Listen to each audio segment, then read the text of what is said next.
उत्तराखंड में तीर्थ स्थलों के लिए दर्शन के लिए लोग आमतौर पर गर्मियों में जाते थे, लेकिन अब शीतकालीन धर्म यात्राएं भी शुरू हो गई हैं, जिसमें लोग बड़ी संख्या में जा रहे हैं। पिछले कुछ सालों में कई प्राचीन मंदिरों का पुनरुद्धार किया गया है।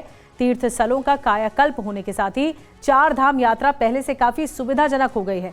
उत्तराखंड कैसे देश और दुनिया के लिए आध्यात्मिक राजधानी बनता जा रहा है, देखिए ये ग्राउंड रिपोर्ट।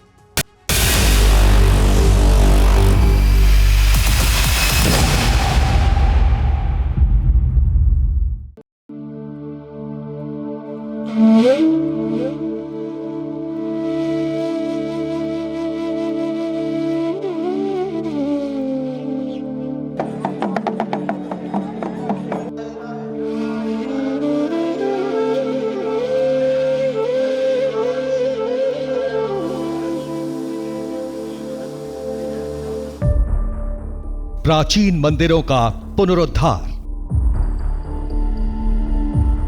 तीर्थ स्थलों का कायाकल्प और आस्था के मानचित्र पर देवभूमि के धर्म ध्वज को हिमालय की ऊंचाई तक ले जाना। उत्तराखंड का एक बड़ा संकल्प है। ये संकल्प कहां तक पूरा हुआ, इसे करीब से समझने के लिए TV9 भारतवर्ष की टीम उन जगहों पर पहुंची जहां बदलाव के दावे किए जाते रहे हैं।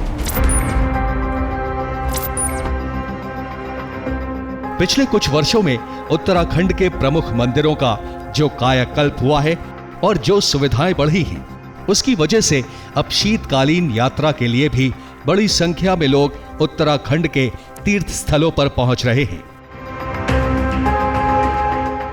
कड़कड़ाती ठंड में भी लोग ऊखी मठ जैसे तीर्थ स्थलों पर जाकर अपनी बारी का इंतजार करते हैं।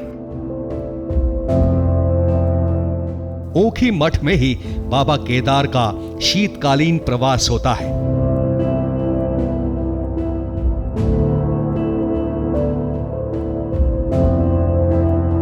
वह जो एक शीतकालीन यात्रा की कल्पना थी, वह आज कुछ हद तक साकार होती दिखाई दे रही है। शीतकालीन यात्राओं के दौरान तीर्थ यात्रियों के लिए गुप्त काशी का त्रियोगी नारायण मंदिर भी एक बड़ा केंद्र बन गया है।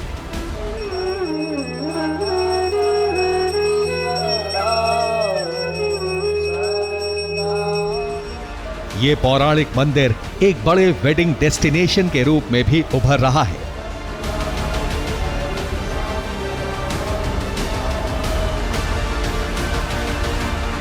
इस वक्त मैं गुप्त काशी में मौजूद हूँ और गुप्त काशी के काशी विश्वनाथ मंदिर में मौजूद हूँ। और इस मंदिर की अगर बात करें तो इस मंदिर को भी शीतकालीन यात्रा के लिए एक डेस्टिनेशन के तौर पर देखा गया है और बाकायदा लोग आ भी रहे हैं। तीर्थ यात्रा और पर्यटन की दृष्टि से जिन प्राचीन मंदिरों को बेहतर बनाया गया है, उनमें से एक है जोशीमठ का नरसिंह मंदिर।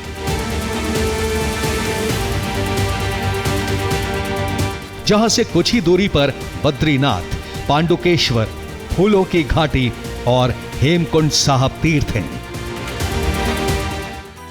देवभूमि में इन तीर्थ स्थलों की दूरी कम करने के लिए जोशीमठ रीडेवलपमेंट योजना के तहत कई रोपवे बनाने की भी तैयारी है,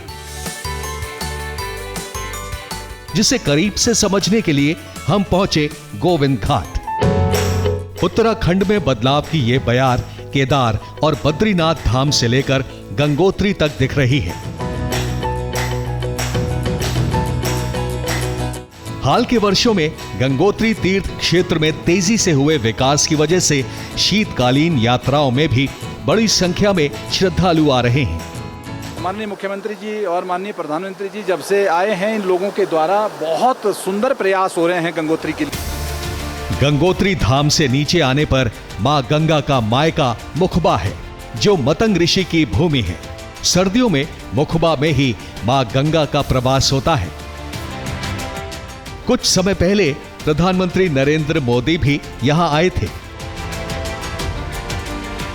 चारधाम यात्रा लगातार हमारी बढ़ रही है। बड़ी संख्या में श्रद्धालु आ रहे हैं, तीर्थयात्री आ रहे हैं। उनकी सुरक्षा हो, उनकी यात्रा अच्छी हो, उसके लिए काम कर रहे हैं।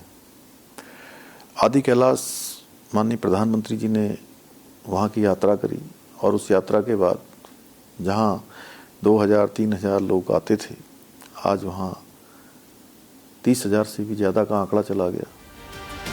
उत्तराखंड को आध्यात्मिक राजधानी बनाने के लिए मानस खंड मंदिर माला मिशन के तहत कुमाऊं क्षेत्र के 16 मंदिरों का एक सर्किट तैयार किया गया है। इस सर्किट में चंपावत का मां पूर्णागिरी मंदिर, बालेश्वर मंदिर, वाराही देवी मंदिर और पाताल रुद्रेश्वर शामिल हैं। इसके अलावा पिथौरागढ़ का हाट कालिका मंदिर और पाताल भुवनेश्वर भी हैं। वहीं अल्मोड़ा का जागेश्वर मंदिर, सितई गोलज्जे मंदिर, नंदा देवी और कसार देवी मंदिर भी इस सर्किट में शामिल हैं। इन मंदिरों के विकास के लिए राज्य सरकार ने 101.70 करोड़ रुपए मंजूर किए हैं। सभी प्राचीन मंदिरों के कायाकल्प का जिम्मा केदारनाथ बद्रीनाथ मंदिर समिति पर है।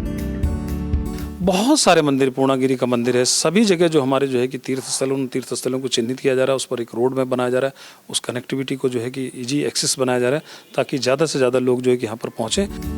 पिछले कुछ वर्षों में उत्तराखंड में नीम करौली बाबा का प्रसिद्ध आश्रम कैंची धाम भी एक बड़ा धार्मिक स्थल बन गया है। ऐसे में कैंची धाम का विकास भी राज्य की प्राथमिकता में काफी ऊपर है। उत्तराखंड सरकार गढ़वाल क्षेत्र में श्रीनगर स्थित प्रसिद्ध धारी देवी मंदिर को भी प्रमुख धार्मिक स्थलों के रूप में विकसित कर रही है। उत्तराखंड से कुमार कुंदन की रिपोर्ट, TV9 भारतवर्ष।